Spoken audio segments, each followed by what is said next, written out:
I know that I did kind of cover everything regarding the brand new 2022 Ninjago set listing not long ago, but ever since then, there is a single part of it that has really been on my mind recently, and it does leave the door open for a lot of discussion and quite a few theories.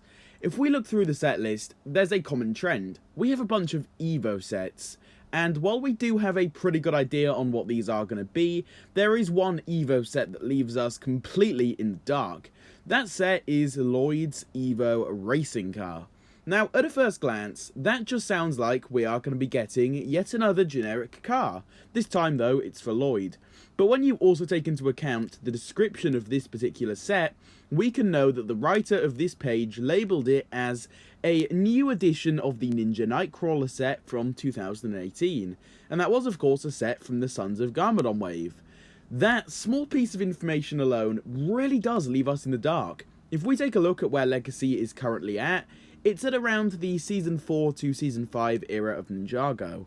We've been receiving a lot of sets centered around those seasons within Legacy, and at this point I think quite a few people were expecting to see some Skybound themed remakes soon. I know I definitely was at least, but hearing the news of a 2018 set remake, it just doesn't make much sense.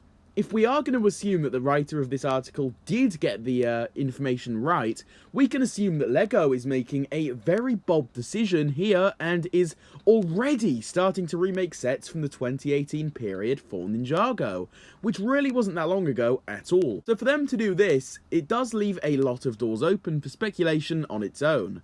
Another thing to keep in mind is that the description also says that this set is smaller than the original counterpart, which does line up with what we believed Evo to be in the first place. But then it also says that it will be coming with a Lloyd minifigure and 2 Snake minifigures. That is also quite confusing and doesn't make much sense, as Snakes weren't really around during Season 8, so that definitely does not add up story-wise. One possibility that would make more sense is if this set really did tie into that Ninjago game we spoke about not too long ago. I don't have much experience with it personally, but if a Lloyd car did show up somewhere in that game, that could be what this set is meant to represent. It's safe to say though that things are very, very unclear right now. All we can really do is theorise and hope that we get more details on all of this soon. I am really curious to learn more. If you did enjoy today's video, please consider leaving a like on it. If you're new here and are interested in seeing a lot of content similar to this, please also consider subscribing to the channel with the notification bell turned on. With all of this being said, I will see you all in my next one.